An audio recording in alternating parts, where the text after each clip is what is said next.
Welcome, everyone, to the L7C podcast Dragon Ball edition. Today, we are going to be talking about Dragon Ball Super Manga Chapter 95, and we're also going to be talking about a Watch Mojo. Yep, you know we love Watch Mojo over here. A Watch Mojo list that came out a couple weeks ago. So we got the Dragon Ball expert with us, Mr. Mitch Oso. How are you doing today? Doing great, fantastic as always. How about yourself? I'm doing well, man. I am doing well. We're going to be talking some Dragon Ball manga chapter 95 and a Watch Mojo list, and then we're just going to take it from there. That's the state of Dragon Ball right now, kind of a little slow paced here, and we're branching out, talking about some other stuff so everyone else can figure out how stupid in which I really am whenever it comes to everything else. So buckle up, everyone. Let's uh let's get to it by starting off with the chapter. Chapter 95, The Ultimate Teacher and Pupil by Akira Toriyama and Toritaro. But well, artwork. Y'all know. Let's shut up. God. Translation Caleb Cook, as always. Lettering Brandon Ovea. I don't know Yeah. Brandon, to be honest with you. You see, with these slower chapters going through the movie, I'm actually reading who does the lettering for the chapter. You Well, go, Brandon. What a job. at least this first part was of this chapter was new. A little bit. The beginning part here, well, the previous chapter had ended with Gohan going into his ultimate form, Hmm. so his Mystic Gohan form, depending on what part of the fandom in which you reside on. But the lake in which the Red Ribbon Army base has been exposed, and the police have detected that, and they now know where the Red Ribbon Army is, and you see that they're at HQ there, and they give Krillin a call because Krillin is, the James Bond of this entire um, franchise now. But Krillin came out of the movies. He was watching a movie with his family.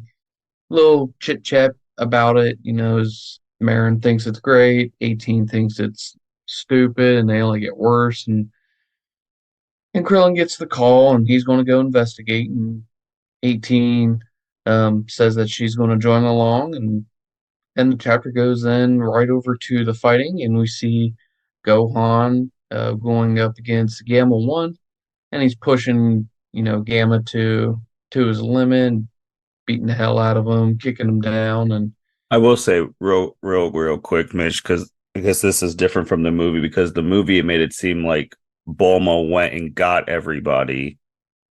Like when she came with Goten Trunks, she's like, I brought the strongest warriors yeah, on the planet and Krillin, but it's looking like Krillin and 18 are going to be getting there first, or I don't yeah. know how they're going to do it, but that's different. And also, just to talk about how far this time skip is, Marin is huge. Oh, yeah, she is a head taller than Krillin, Yeah. and like she is basically almost eye level with 18. She is not the small runt We that she just saw was. the Tournament of the Power in the anime version. She was like when Goku was recruiting was super small. And then you see her because she's not like a Saiyan where they give some BS reason why Saiyan like their growth spurts. Like she's You know, I guess what would she be considered? Half human, half is she full human or is she I would half human, I, would- half I android? I would consider her still to be full human because technically 18 and 17 are cyborgs. Yeah. They're half human, half robot. Maybe the percentages are not direct down the middle, but we all understand what I'm trying to say there. But But yeah, it's crazy how like like then you realize how far this stuff really is. yep, yep, that indeed. And then going back to the point that you said that um, Krillin and 18 are going to be arriving at the scene on their own accord because they can sense Gohan's key. But 17 can't unless they're going to make him show up in the manga because that still made no sense in the movie. I mean, he needs to make an appearance. Okay, he doesn't need to make an appearance. I think it'd be smart if he made an appearance. But And I am truly more focused on if 18 is going to have a reaction to seeing perfect uh, as then Max. mhm. especially since Cell Max looks like semi-perfect Cell, and she should have PTSD nightmares whenever it comes to that guy. Yeah, yeah. But just in Godzilla-sized form, Yeah. like she should freak the fuck out. But we shall see if they make that kind of correction, or even if they've had that realization. But because I mean, even if 17 showed up, I mean, he'd be like, "Wow, that's Cell.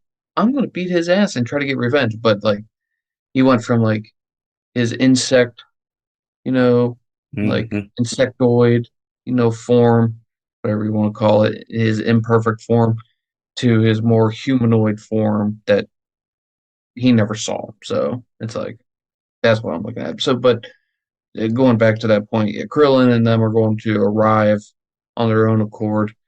I assume then Bulma's going to bring the kids, Trunks and Goten, and because they'll probably fight again and whatnot. I do ponder if we'll see their fusion. I assume that we would, but Geekdom says no, so we'll see. I can't remember what he exactly said, but regardless, I digress. And that's it. That'll be everyone showing up per se. So, but yeah, they just keep fighting and fighting. Piccolo and Pan are talking that Gohan's got his groove back. He's back in action, and Gohan questions um the Gammas as to why are they being or why are they claiming that they're evil? Gohan asks. You mentioned a Wiccan, um, describing him as evil, and what does that mean? And one Gamma One kind of dodges the whole question, and Gohan's like, "You guys are the one that are kidnapping children. You're the evil ones here." And Gamma's denying it, and Dr. Hedo's telling him to keep his cool. Um, at this point, though, Gohan is really pushing Gamma 1, so Gamma 2 decides that he's going to go jump in because, well, Dr. Hedo ordered him to. And Piccolo then, he joins in the fray and he starts the fight, and Gohan's surprised that he's there, and, well, simple, simple, just introduction to the fight, nothing extravagant, and yeah, all of these, a lot of these photos or manga panels are just there's fighting. It's just all action packed. So like Piccolo gets the upper hand on Gamma 2 at the very beginning, and it kind of equals out, and then it starts turning towards the Gammas because even though Piccolo has his power up until he actually does his transformation, he really isn't standing too much of a great chance per se. Um, I would say but this fight's a little different from the anime, from the like they had that cool shot of like Gohan and Piccolo both like a punch from Gohan and a kick from Piccolo, because I don't remember the movie of like Gamma 1 and 2 saying, all right, we're just gonna take one out. Like, no, they did not. Part of their strategy for anyone who hasn't read this chapter yet is that after Gohan and Piccolo kind of push the Gammas back just a little bit, they decide that instead of attacking each one on one, that they're going to focus on one particular fighter, and they just rush Piccolo, but Gohan's there to you know help out and kind of take the heat off Piccolo. But as Martin was saying on the 26th and 27th page, you get a sweet shot of Gohan punching Gamma 1 and Piccolo kicking Gamma 2 in the face with a whole bunch of energy and whatnot. But the attacks are side by side on the panel, so it's a very, very good illustration of their tag team. Their chemistry that they showed even in the Tournament of Power, mm-hmm. and just good looking drawings by Toritaru. And I'm just looking. I'm kind of just skipping through because again, it's just a whole bunch of fighting. And let's see. Well, Piccolo actually does have a conversation with Gamma 2, where he's he says to him, he's like, "You guys don't really seem bad. You just seem like you're just following. stupid orders.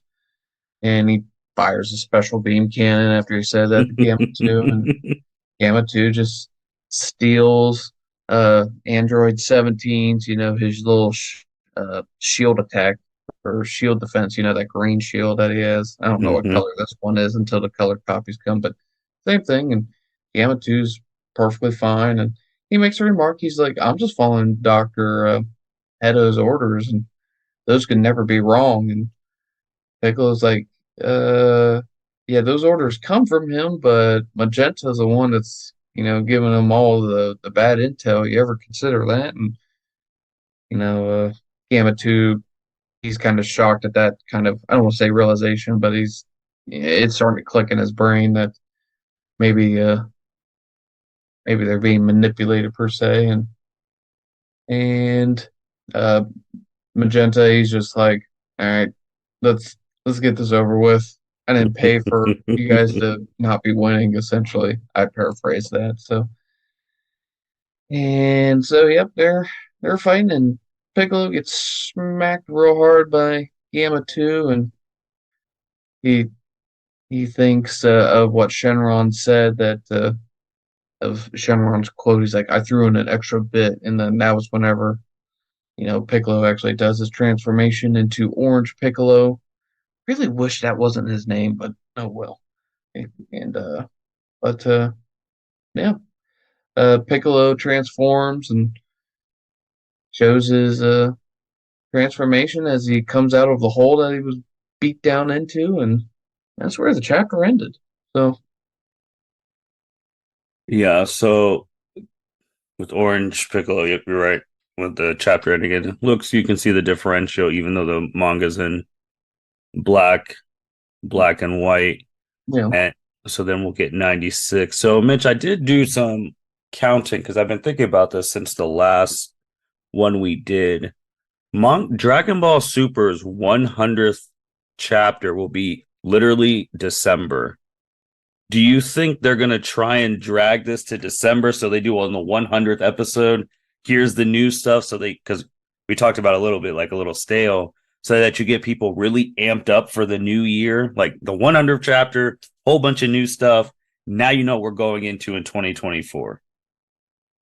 the problem with me saying yes to that is just that there have been plenty of opportunities of like, oh, this day is coming up, or event is coming into town, Mm-hmm. or this was announced. It's like there have been plenty of opportunities for them to come out and be like, guess what? Here comes the anime, spring of 24, and or whatever friggin', you know, that's like that's what we've been expecting to hear, and it's never happened. So I mean, yeah, that's another. I think I said this on a previous episode. I was like, I don't know, like this is a perfect opportunity. If they don't do it here, I don't know when they're going to do it. So, like, I don't want to say that was like Comic Con or Goku's birthday or an Android stack or Toriyama's birthday in April. I don't know, but I felt like I said that, and it, it's the same thing. You got manga chapter 100 coming up, and it'll be at the end of December, and I mean, you would think that would be a pretty good time to do it, and I just don't have. I don't have. I can't really say this anymore because there have been some Japanese companies that have actually done me a big old favor. But no, like I just can't. Don't get your hopes up. It's part of the reason is like we were discussing why the fandom is so kind of toxic at the moment is because everyone gets their hopes up and then they get ruined. Yeah, and we're recording literally the day of the chapter on the 20th, and we talked about Comic Con. San Diego Comic Con is going on right now, Oh, and Dragon Ball has not no, gone yet. And I was making because obviously it would have popped over all over social media if Dragon Ball went, but they have not gone as of Thursday, so I don't know. I'm trying to see if they have the Friday, or I would assume they put them on the Saturday. On the Saturday. slot. Hell, Comic Con should have just pushed them up because I think isn't Comic Con kind of bare right now with the writers' strike in Hollywood just doing their thing. I don't Yep, know. yep. Like none of the actors can do. So unless they're sticking to their schedule, if they are on it, I mean, I don't think we're going to hear anything. So, but if this podcast, gets completed, today being Thursday, so if you're listening to this Friday, Saturday, Sunday, you already know the answer. But like, I don't, I don't think anything's coming. No, So I don't think so either. And I don't want to be the person who like what other people say, like, oh, something's coming. And then after 500 tries, you try and do like, oh, I told you something was coming after like a billion tries. Like I'm not that's like I'm not a fan of that.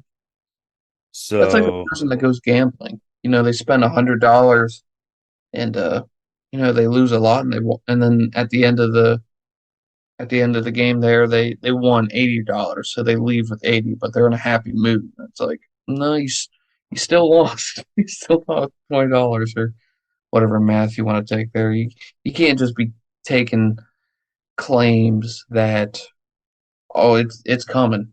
You can't be wrong nine yeah, times and then the 10th time you get it right and expect people to think that you have the insight of when this shit's coming out. So yeah, that's terrible too. And it's like you said, they're making people wait for the new stuff with the manga because this will be over it. And obviously the anime people have been waiting for 28 since 2018. And now you got people waiting for the games because you teased Tenkaichi 4, and ever since that teaser, you've gone radio silent on that. Like, I know um, they're doing the World Martial Arts Tournament in Dragon Ball Kakarot, which is cool, but it's like, we're obviously want to talk about waiting like a Xenoverse 3 and all that. Like, I don't know what the strategy is, but they're holding a lot of stuff back. it must be a thing with just Japan. This is not like I mean, maybe this is a culture difference because let me say it like this, and this is also a critique of like American publishers. Let's talk Nintendo, for example. So Nintendo, they keep their mouth shut. They don't tell you, yeah, like you don't hear leaks coming out with Nintendo too often. Nothing. I mean, if you follow Nintendo insiders, Hmm. then you would probably know maybe the leaks that are coming out, but they're just not. They're not like Dragon Ball, for example. Like, at least I don't think so. I don't see it. I could be completely wrong, and someone will correct me on that one. But like with Nintendo, I just feel like they keep the things under wraps, and then out of the blue, you get smacked with everything. So take for example, like Super Mario RPG Legend of the Seven Stars. Game came out middle of the 90s, I think like 96 if I recall, which I think was the year in which the 64 came out. Literally came out. And like great game, fantastic. It was an intro to an RPG for a lot of people, a lot of history, regardless. But a lot of people have wanted that game to come out on the Switch in the form of the emulators that they have on there, the Super Nintendo catalog and whatnot. And then out of nowhere, Nintendo Direct last month announces that Super Mario RPG, a remake, not just a remaster, a built up remake of the game is coming, and it's coming out in November. Like it's not. And the reason why I'm bringing this up now, let's take for example what Bethesda has done, an American company. Um, they announced 5 years ago, 2018, that Elder Scrolls 6 is coming, Hmm. and they don't give a date on it. And even now, 5 years later, reports are still coming out, especially with the whole Microsoft buying Activision and court documents and all this other crap that have come out. That game's not going to come out for like 5 years, or 5 years. I think is they said 2026, I believe, is whenever the court documents said that. I guess it was going to be released. I don't know. It's like just Japan, just going back to Dragon Ball. They just seem to. They don't want you to know. They want to surprise you and then fling all this stuff in your face for consumption shortly thereafter. So, but here in America, they love to tell you decades in advance they're working on crap, Yep. and they won't tell you when. They just tell you, and I don't know which one I like. But like, would you rather be told that something's coming and you have absolutely no idea when? Which maybe that, well, actually, I can't say what I was about to say because we're feeling the same feeling. Or would you rather just ponder like when they're going to tell us or even if they're going to do it? I don't know. It's just they're quiet on all this Dragon Ball stuff. They Yeah, I unless they're don't. just trying to milk the teats of Kakarot so much. I don't. Maybe Fighter Z will get some love after this. That one's been quiet, and then there's always Xenoverse 2. That's the. I mean, that game. They always say DLC's coming, and they do bring DLC. It's just you. I don't know where Xenoverse 2 can do DLC rise because they've already done Ultimate Gohan and they've already done the superhero movie. So the only DLC that they'd be able to provide is stuff from the manga, like heroes, and I don't think the main company would allow them to do that. Maybe maybe they are getting ready for the anime. Maybe they have the voice actors for Moro and Granola and Gas and all that. Maybe they're ready to go. But because I'm like, all they're doing now is that they're just sitting around, Mm-hmm. unless they're working on another game. Which But which is always a possibility. It's strange. And I also think with them too, it's probably because of how plugged in we are into like the Dragon Ball world that in 2018 when I was like, oh, the show's over. I mean, I was like, all right, this is it. And then the manga's going, and then the famous people saying Dragon Ball Super is coming back in 2019. And then of course these people are credible because they've provided stuff before, so we believe them. And then 2019 doesn't happen, it's 2023, and that just shoots down the fandom. Like, and I the mean, thing there's is, you can't even blame the pandemic for it because at least not my eyes because they were doing like what you said they were making predictions before the pandemic started and yep. those did not come to fruition and but the manga chapters kept pumping out video games kept pumping out even Yep. during the pandemic so I it's mean, we like got the movie after the pandemic.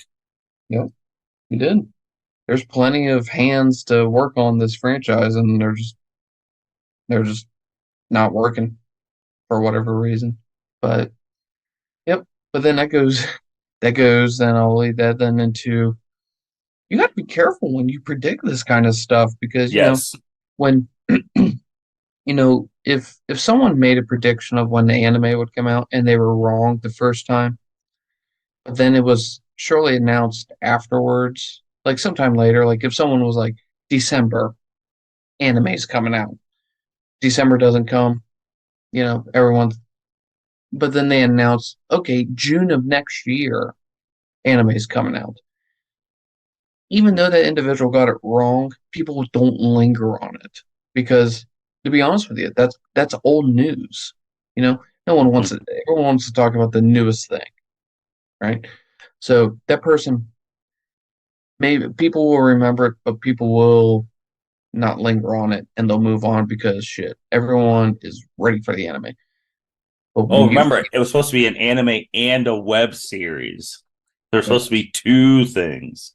yep, and yeah, when people make those predictions over the course of 4 or 5 years and they don't come true, I mean, all it is you get people hyped up, you play with and probably people shouldn't be as emotional, but everyone's emotional whenever it comes to something that they love.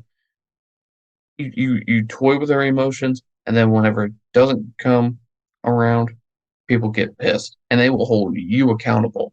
So, like Chronicles, like he was getting ripped Oh, he's because going to be ripped for a long time. he's getting ripped even before December. So for everyone, Chronicles, he's a Dragon Ball influencer per se. Yeah, that's a good way to Twitter, say it. and he has I don't know if he has sources or if he just shares what he finds, but he has a big following and he shares all Dragon Ball content. Yep. And so, yep. And he made a prediction that this crap was coming back December at the end of this year. According to his what was the wording? His reliable source. He put the weight of his source like down on the ground and he climbed on that back. And and we're about to find out if his source has the knees to hold his body up or if they're going to fall. And Because he was a but like 2019 or two.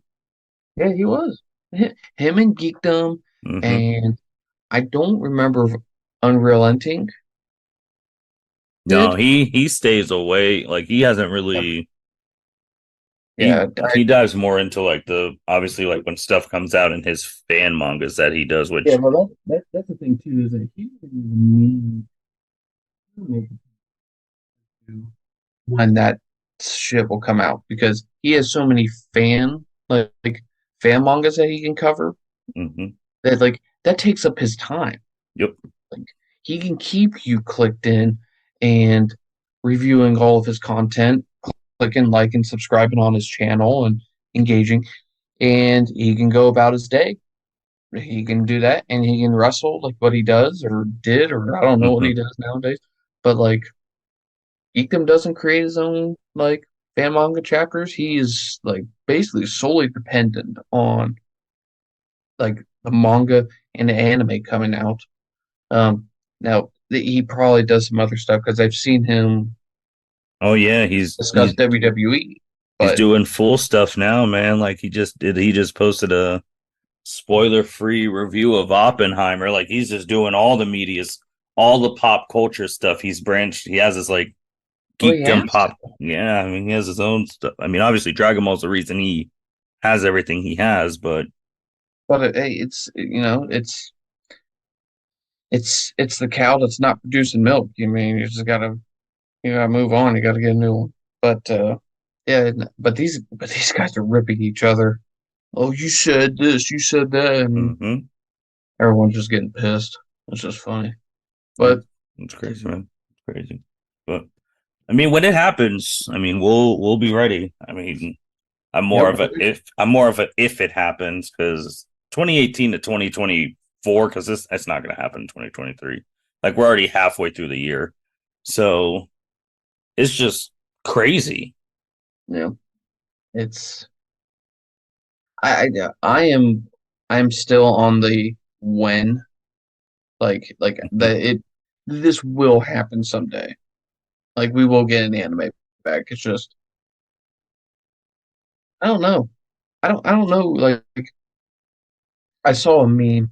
I don't know if I shared it with you or shared it with someone else, or maybe I just saw it and chuckled. But it, it was basically showing someone in like their coffin and they had just died, and it was like Oh, and Super came me on my back. deathbed, and then the next picture below it was the next day Toriyama or like Funimation or Crunchyroll, uh, Dragon Ball Super anime returns, and it's Oh so yeah, true. We'll be dead, and then this will come back, and you were pray there's an afterlife that allows you to watch because you're gonna be so bad. yeah, you're gonna be human, but we'll wait and see on that. But to go to the other thing, Mitch actually wanted to talk about this Watch Mojo list of the top. We're not going to go over the 100 people, so don't worry about all 100. But Yeah, it was the top 100 best video games of all time, and I was initially shocked because Watch Mojo sometimes their lists are not the best. But Mitch, they why'd you can want to talk about this? they can be a little wild. That's without a doubt they can. But yeah, Martin had shared. I think he had shared, or maybe Mhm. I just found it. But yeah, Watch Mojo did a top 100 video games of all time, and as an avid gamer, not lately growing up a little bit, but definitely growing up, and just was always curious about like what people think and was my games on there, were my games disrespected or anything like that. And I was fairly surprised at that a couple of these games that were on here. So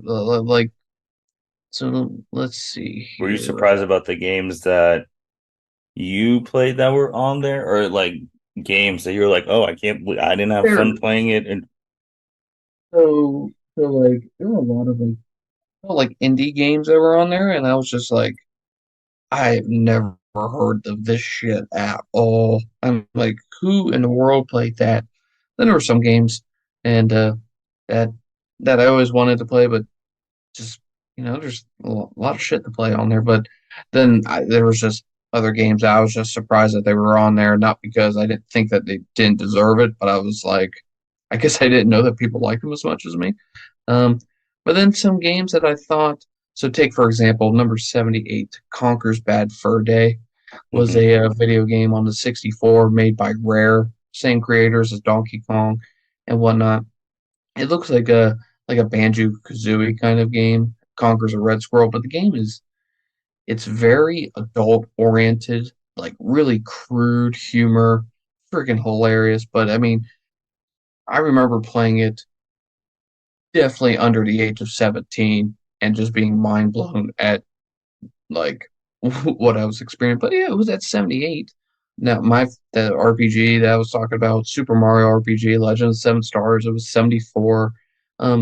The thing about like that game, for example, was it came out at the end of the Super Nintendo's lifespan.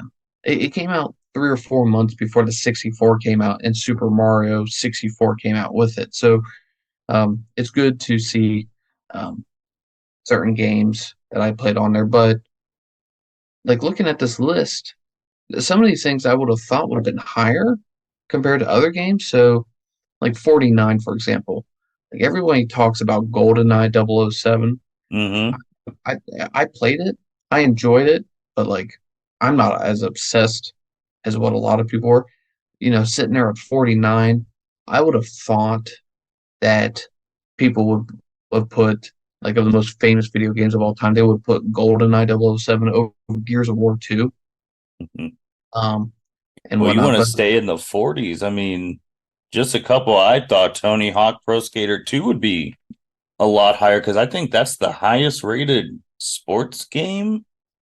I believe so, and I played the hell out of Pro Skater 2, so much so that whenever I tried to play 1 and 3, I actually hated them Hmm. because 2 was so good. Nothing like playing as Spider-Man on a skateboard. Freaking sweet. But yeah, that was the highest sport game that I could find on there.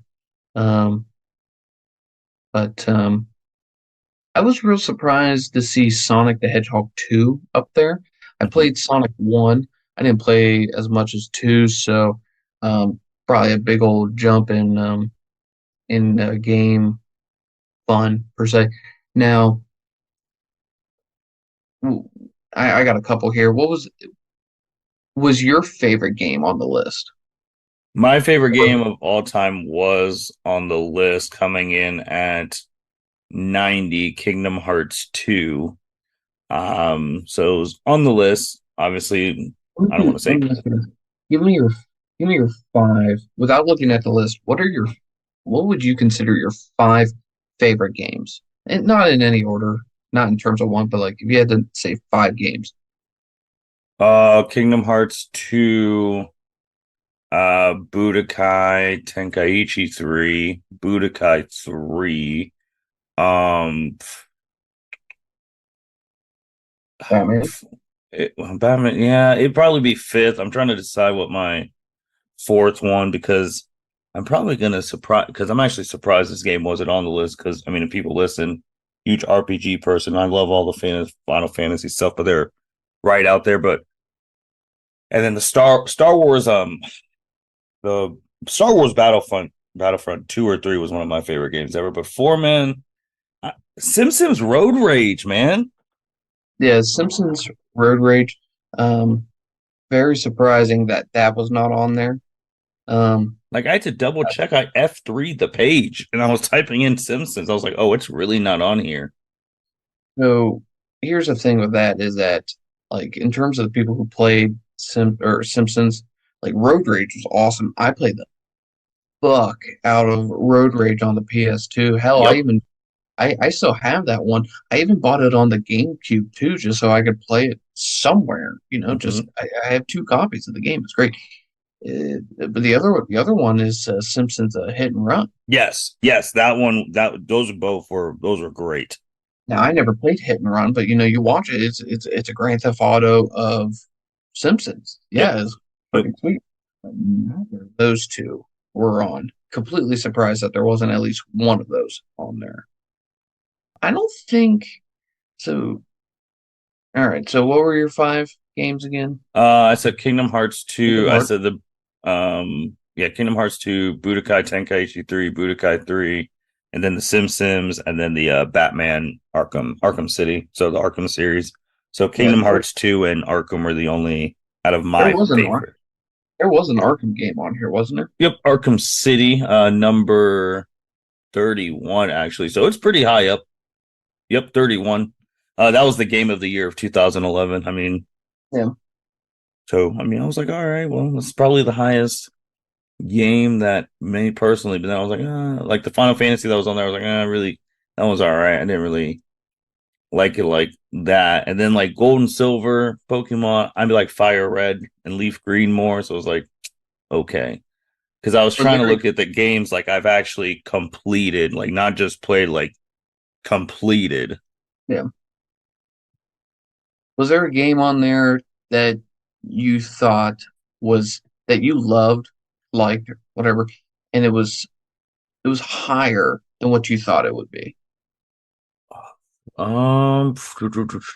me. So I can start that off. I can let you think about the answer to your question. So for mine, which is one of my top five video games, or maybe just video game franchises, because some of these franchises have so many games that like that alone could take up someone's top five. So sitting at number three was Metal Gear Solid. Mhm. Fantastic game series. If you love playing games and watching movies, the Metal Gear series, that'll check mark the box for you. Just just it was so good, but it was sitting at three, and I'm like, a lot of people haven't played, Metal Gear Solid One Yeah. because it's never been remastered. Not up until this year, whenever they release the Metal Gear Collection Volume One that's coming out. Unless you had a GameCube and you got the remaster that they did of Metal Gear Solid Twin Snakes. Um, but seeing that at three, that made me super excited, like stoked, because it's when you have a favorite game and you tell your friends you need to go play this game. Most of them won't, and it's not because they don't want to; they just might not have the time, or they're just a fish that hasn't bit the hook. Because a lot of people told me to play Chrono Trigger, for example, on the Super Nintendo, which is on this list as one of the top 100 games of all time. I just haven't had the time to do it. But yeah, Metal Gear Solid sitting there at three, fantastic. I am Yeah. real surprised though that Super Mario World was sitting at 26, Hmm. but I mean, not even in the top quarter of games. And I felt like, but Super Mario World was on this list, but like the original Super Mario wasn't. Or So like, based off their stuff, I'm really surprised because we're talking about something too low. I'm surprised The Sims 2 is not in the upper, like I guess it would be the lower 50s, like 50 and like 1 through yeah, 50 instead of like 55 because Sims yeah. 2 is like a revolutionary, like that game was extremely popular. Oh yeah, the yeah the simulation. It was. I loved SimCity. Mhm. Like SimCity 3000 Unlimited on the PC was my jam, and like I would go between that and then playing The Sims. And y'all know the code to get it, as much money as you want. Rosebud. And you figured out how to try to manipulate your keyboard by putting. If you guys were like me, I forget how you exactly did it, but you typed in Rosebud in that command and you put certain, like, I don't want to say a certain amount of exclamation points, blah blah blah, and then if you put if you held down like Control Shift L colon, I don't can remember, like it'll repeat the Rosebud code all the time to give you like so much money. But you'd be finding paperweights around the computer, and you'd be putting them on, and you'd be trying to go get a snack. Then you come back and you realize the shit didn't work, and you're wasting your damn time. But yep, yeah, I am surprised that The Sims was lower because I would put The Sims over like Ratchet and Clank, for example. Like I thought the Ratchet and Clank series was fun. It was awesome, Yep. and but like I don't know. This is where I guess you're talking about games that revolutionized the industry, and like how much does that weigh versus actual like how good was the game itself? That's a good point. I also thought maybe like when I saw it, I was shocked. Where is it at? I thought Modern Warfare 2 was going to be in the top 10. Yeah, 2009's Modern Warfare 2. Yep. I thought it was going to be in the top 10. I don't mind it at 41. I thought Halo was Um, going to be in the top 5. Halo 2. I was surprised that there wasn't a Halo game in the top 10 because I, Halo 2 I enjoyed more than Halo 3 and Halo 1. But whenever I was first watching this, I didn't know which one of those three would be put it because I didn't know if they would put Halo 1 in above them because, it's sort of, kind of, it was one of those beginning pioneers for the first person shooter, the multiplayer. GoldenEye did it with the multiplayer Mm-hmm. aspect. Doom even before that, and Doom was four. I'm real happy to see that Doom was up there. But yeah, I was. But then Halo Two, Halo Two came out right as Xbox Live got implemented, if I recall correctly. Um, I don't remember when Xbox Live came out compared to that because I got Live 2 years into its program. And then I started playing Halo 2 all the freaking time. So I have a ton of memories with Halo 2. But then the fandom for Halo, they love Halo 3. They still play Halo 3 multiplayer through the Master Chief Collection, and it's still popular. Now, the actual servers for Halo 3 just got shut down earlier this year, if I recall. Rest in peace. And but yeah, to see Halo 2 at 17, I'm glad it's at least in the top 20, but I really did think that it would get into the top 10. But with that being said, Oh, I did see a surprise that I was talking about that I play and still periodically play because it was weird seeing like we're talking about like the greatest top whatever games of all time based on their metric and seeing like games that just came out like a couple years ago. Like Animal Crossing is higher than Modern Warfare 2. And like that's what I was just like I get it. Animal Crossing came out the perfect time, like COVID and all that stuff. But to be a top 40 game of all time, I'm like, oof, I don't know. that's a that's the thing for me. Animal Crossing, not it's not my cup of tea.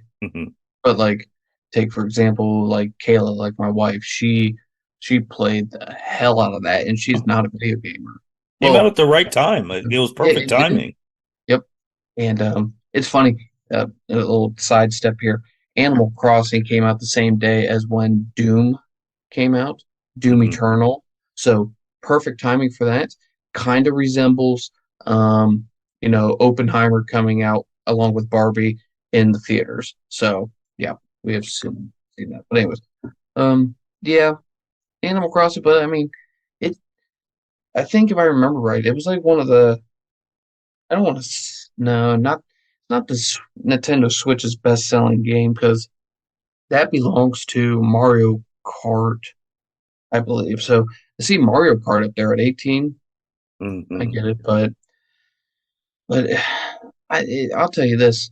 I again, like I said earlier, I have not played Sonic the Hedgehog 2, but I cannot think that that game would be hailed as being better than something as like Skyrim or Yep. Modern Warfare, GoldenEye.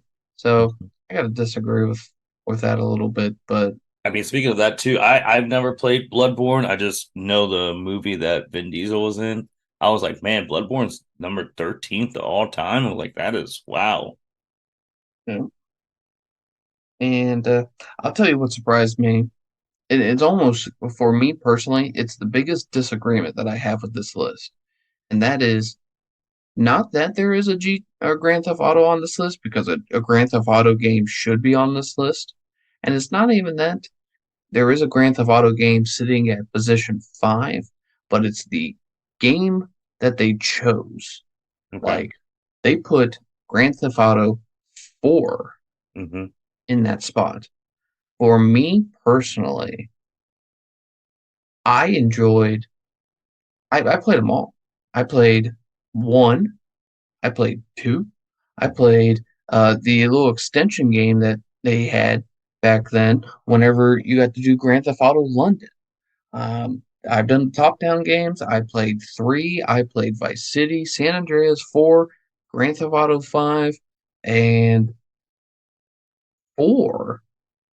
I just did not enjoy as much. Like I was shocked to see, not that it was on the list, but that it was the only Grand Theft Auto game on the list, and it was number 5. I'm like, it's not even Because top. four is not San Andreas, right? No, San Andreas. No, this one has no, who's the antagonist or protagonist? Nicola. Yeah, he's an immigrant, and he comes to Liberty City, and like, I thought the game was was a step down from San Andreas, because I loved CJ. I thought CJ was the best um, Grand Theft Auto player that we've ever had. I loved CJ, and they took a poll actually, and I think um, Tony from Vice City Mm-hmm. uh, was the hailed as the greatest um, GTA protagonist. But I mean, I digress with that. But like, GTA Vice City, I enjoyed more than 4. San Andreas, definitely in my eyes, way better game than 4. And I think just GTA 5 did what GTA 4 did, but for the most part, I thought it did better.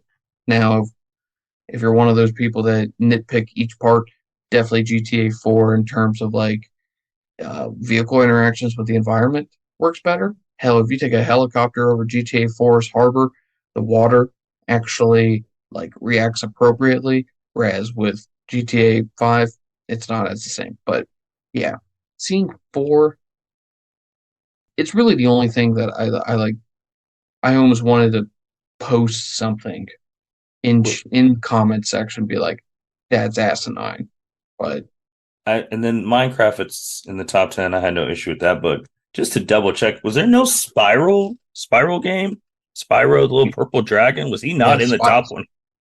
Spyro was. So it's Okay. 72, the third game, Spyro Year of the Dragon, made Jeez. its I feel like entry. that's a little too low. Like, Yep. And the thing is, that Spyro games, they made an impact on the gaming industry as a whole. Because if you look into, like, Gaming Historian on YouTube is a great channel in case you want to just listen to, well, guess what, gaming history. Um, and he did a video series, or yeah, a video on the Spyro series and how they came from Insomniac Games, and how they just start up as a tiny. They pumped those 3 games out in like 3 years, from like 97 or 98 all the way up to 2000. Um, and that's the reason why the third game is called Year of the Dragon, because coincidentally, year 2000 in the Chinese New Year was Year of the Dragon. So there's a little history lesson for you. But um, just yeah, the game, it helped, like, graphically. When they were starting to try to render 3D graphics environments and that on the PlayStation 1, it was one of those pioneers to help teach people that. So that's where I'm like, games that revolutionize like the industry, like, how high do you put them up there compared to games that came after but were just better? because there were some games that came to mind, like based off the revolutionize the industry and all stuff. I don't have a problem with Super Mario 64 being number one. I honestly thought before, I thought it was going to be the original Pokemon game because obviously, like, Pokemon and the handheld and how that's really changed a whole bunch of things and the I mean, like games. red and blue. Yeah, like red and blue, because I mean that's the real reason that the freaking anime is going. Like people don't even care about the anime or the card game really. They care about the game. Like that was the only reason I bought a Game Boy at that point in time. I thought it was going to be in the top two because of just it's revolutionizing. Was gold and silver. Oh, so for everyone not looking at number 19 was Pokemon Gold and Silver Yeah, that's the only Pokemon on the list. on the list. That's shocking. That one is really shocking. Like I feel like Pokemon, like game wise, and I'm not even like a Pokemon like fan like that, but I've bought a lot of those Game Boy games. I still have them. I'll still boot them up every time and again. So, because I mean, obviously, like you collecting your Pokemon there and doing your Pokédex and all of that stuff. And when I was looking at it too, it looked like these were all console computer ish type games. Because again, I'm not a Pokemon fanboy, but Pokemon Go could have been in like the high 90s because that is a yeah, revolutionary game. I guess that I didn't consider. I didn't care, or I didn't think of uh mobile games. So yeah, you're right because Pokemon Go should be on this list. Mm-hmm. I'm trying to go back and just look through a lot of these games here, but I do enjoy seeing Dance Dance Revolution on there And with that it being one is still going. It still doesn't have going. an end date. But that's the Still, thing, like I actually didn't know that. I didn't even realize that Dance Dance Revolution was still going because um it made a lot of splash in the US in terms of on the consoles during the PlayStation 2 and Xbox 360 era. mhm. I owned the 360 versions, DDR Universe, and I also owned Universe 2. I don't think I ever bought 3. I think there was a 3, but I didn't buy it. But like, and yes, everyone, I did play Dance Dance Revolution, and I was on expert, and and yes, I was sweet. Anyways, not Um, anymore. Another Uh, game because again, like only seeing the Tony Hawk sports game. I think revolutionary wise. I mean, I was thinking like an NBA Jam for like people who are listening to this who hopefully don't play this when they're younger, 18 and older. I mean, beer pong's like terms are all from NBA Jam. so so I'll say two things here. I want to go back to your sports one there. In terms of so Dance Dance Revolution was on here Mm-hmm. for the music genre. I think it's the only one. So Oh, there's wow. No Guitar Hero? No Guitar Hero. Wow, that's Um, crazy. And I don't even um, play Guitar Hero. That's crazy. yeah, so for Guitar Hero not to be on here, that's kind of crazy. I, I I enjoyed Rock Band more, Mm-hmm. because they introduced the drums before Guitar Hero did. But regardless, Guitar Hero they didn't just open, they SWAT kicked that door Yes. in for the video gaming community You had to buy the to accessories to compete, yeah, man. yeah, that you did. And so yeah, so with that one, I am surprised that Guitar Hero's not on there. As for what you were saying though, was the sports games. NBA Uh, Street Volume 2, what like was the game? What was the game? It wasn't Tecmo, was it? What was it? What's that football game back in like the regular Nintendo or the Super Nintendo oh, everyone played? trying to think. I was gonna like NFL Street, which isn't on there. I'm trying to remember what that game's called. Actually, Tecmo Bowl. Techno. Tecmo. Okay, okay. Yep. And some people hail that as one of the greatest sports games of all time, and it's not on this list. I don't think it was. I think sprinting through this list, I did not see. Are there any sports games?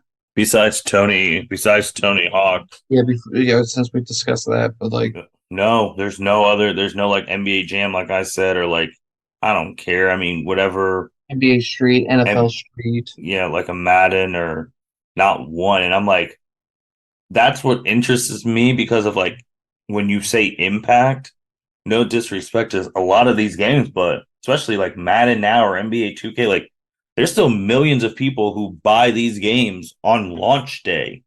What do Like you think so about that's why I'm what like, do you so think what are we like, defining as impact? you know, because I mean, Yeah. What other?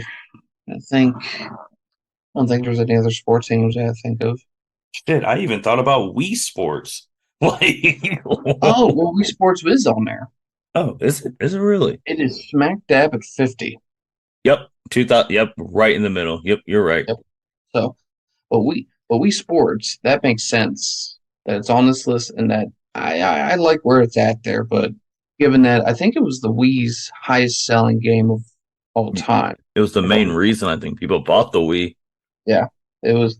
Yeah, you didn't need Mario, you didn't need Zelda, you didn't need anything. You needed Wii Sports. And if you had a Wii and you didn't have Wii Sports, it was actually kind of weird. Hmm. Like you actually looked at that person like, how do you not own Wii Sports? Like it Yeah, is what the console was made for. Like yeah. No, I agree. Like seeing some of and then seeing some of these new old games like just like 13 to 11, like Bloodborne 2015, Resident Evil 2005, Tetris 1984. So I'm like, man, the range of these games at the top and the days that they the years that they came out is pretty cool. But when you start looking at this list, man, like you just start thinking of games like, wow, I can't believe this is not on here. actually, I remember seeing this one. Um, Now, granted, this game came out only like a year or two ago, so I would think that games that recently have come out have not engraved their legacy as Hmm. much.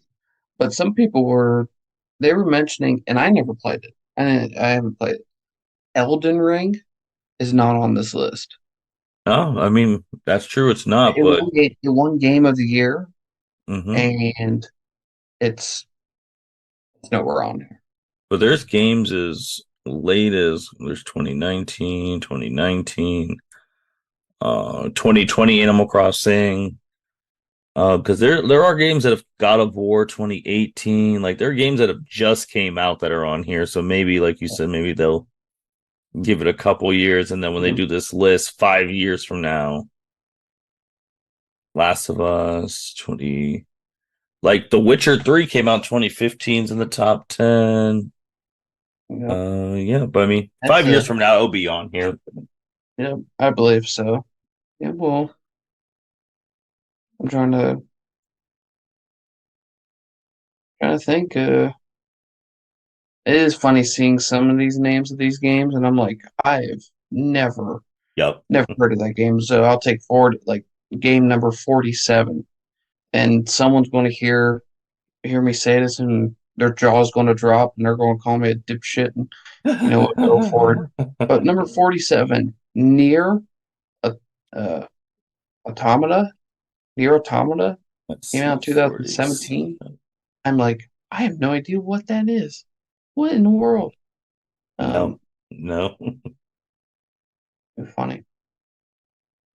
Like it is something, man. But then again, it shows like all the different because I mean we even brought up the mobile games because again, Pokemon Go should be on here, but like it shows all the different types of games that are out there and all the people who are playing these games. Any game on here that if you could right now play it with no life distractions or whatnot? Any game on here you'd like to give you a Um, chance to? I'm looking at the list right now.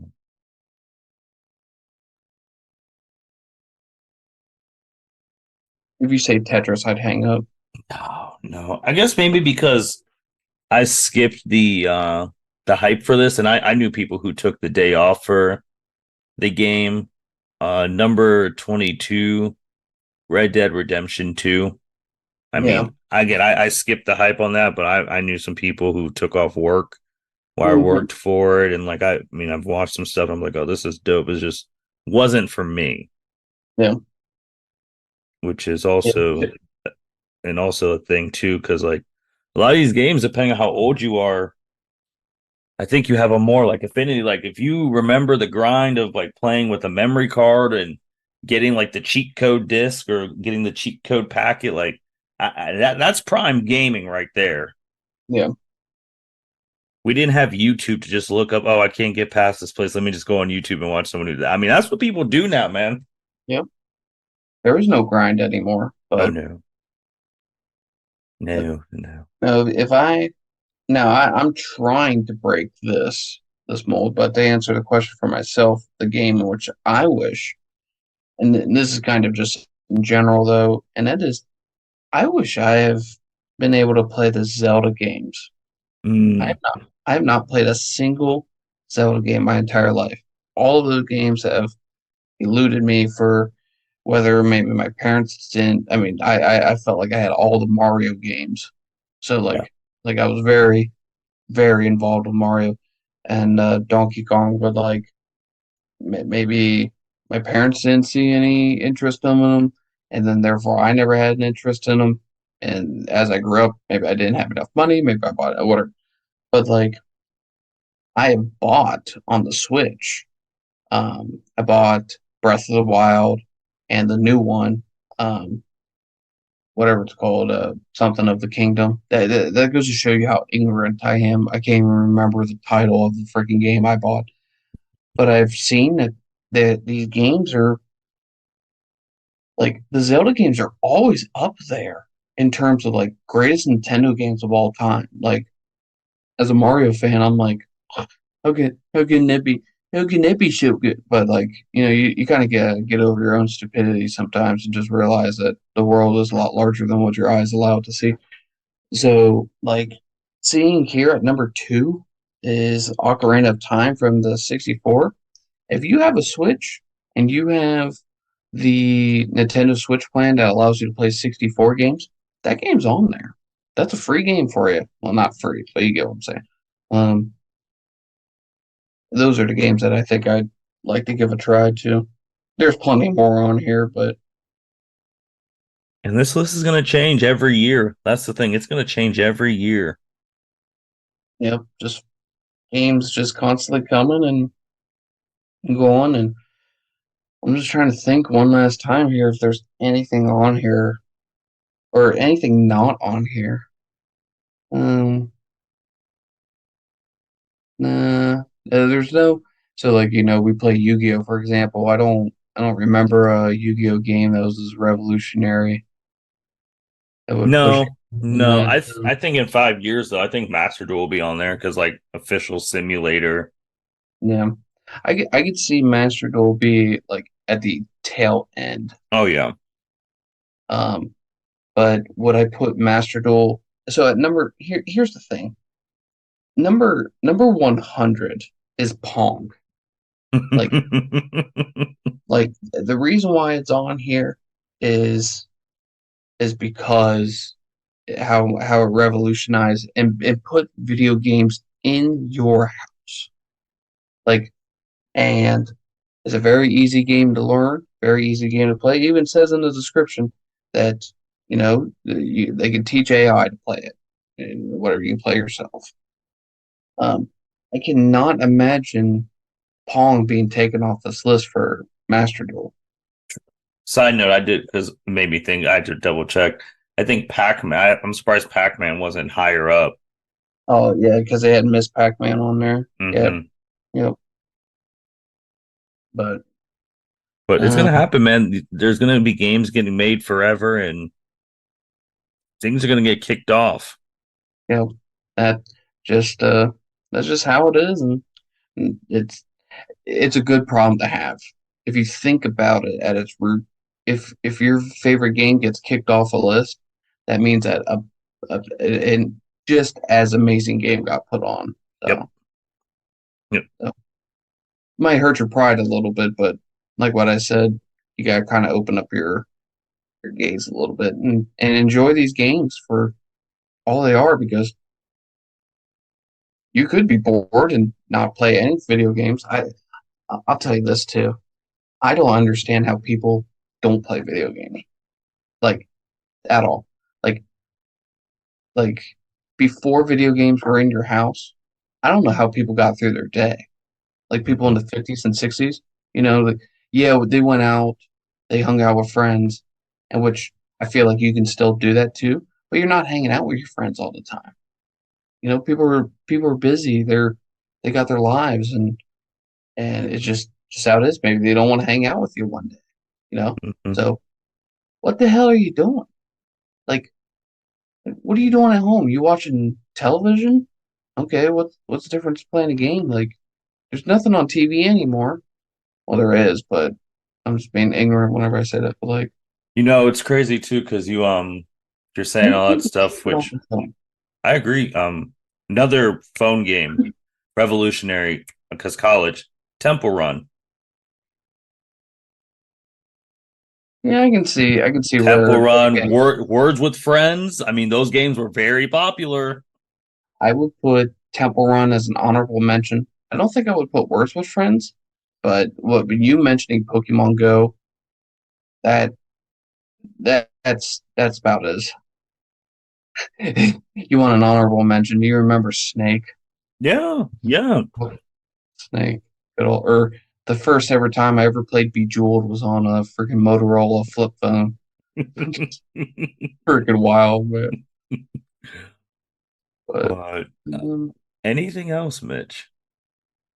I can't think of anything else. So it's fun actually talking about these video game things. I think you could almost open that kind of discussion up to the rest of the L7C because, like, if you talk to Jacob, for example, I can already think of he'll he will vouch for how good The Witcher was, and for everyone, Witcher was like seven on Witcher 3 Wild Hunt. It was like number three on the list. Hmm.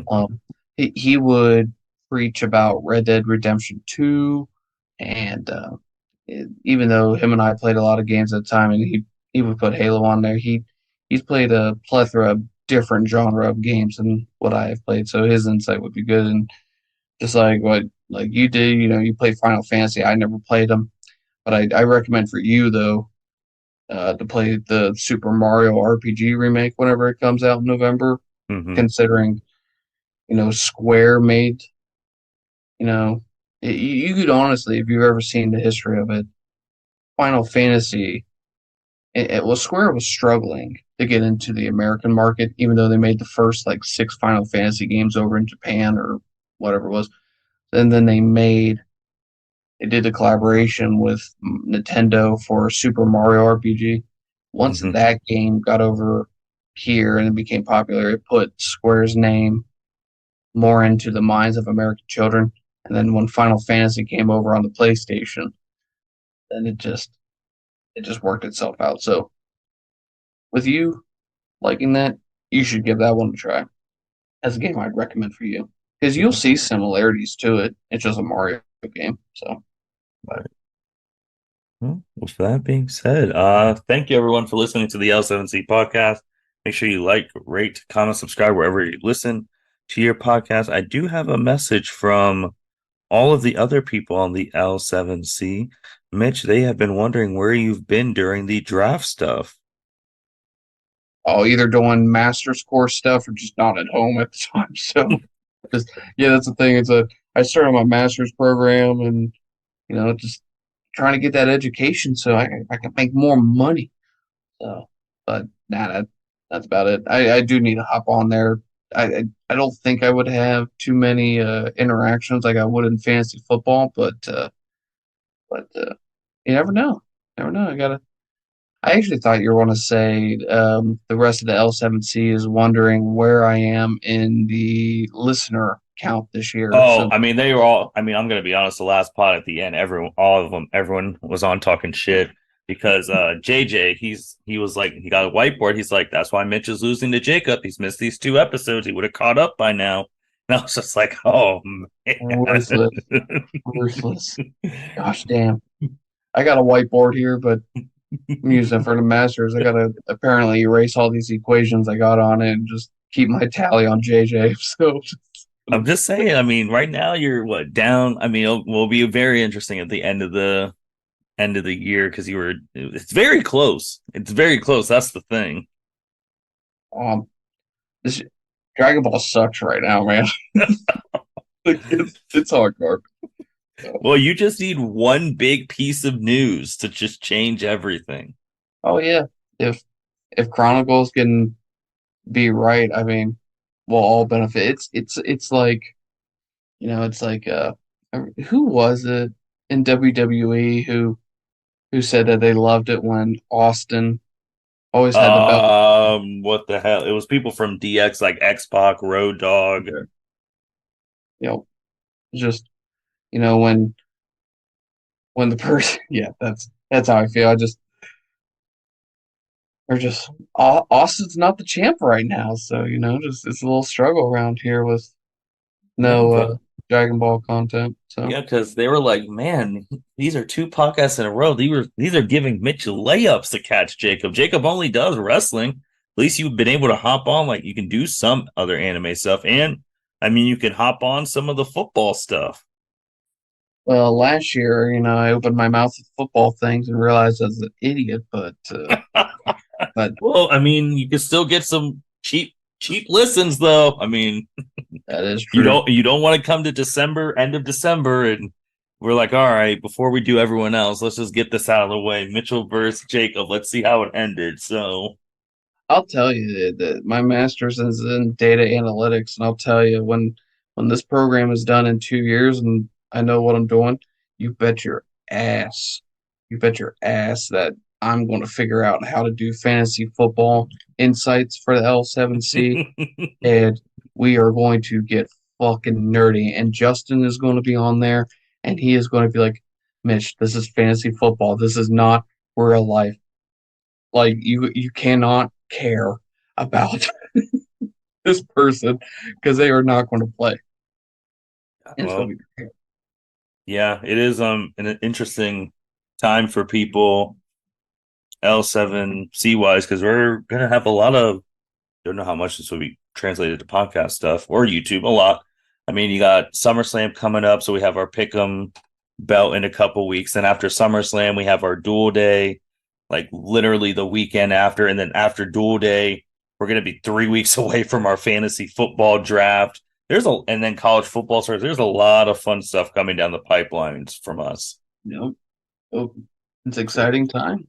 So But with that being said, thank you everyone for listening to the L7C podcast. Hopefully, when you're listening to this, Dragon Ball did something at Comic Con, but don't hold your hopes up. If they did, we'll be happy. And if it's super breaking, maybe we'll do like a quick thing to yeah, add we'll on do. to this. We'll do something real quick.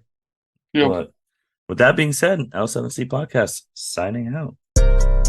Thank you for listening to this episode of the L7C podcast. Be sure to like, rate, review, and subscribe to the channel. Follow us on all social media platforms, and we'll be talking to you guys soon. Take care.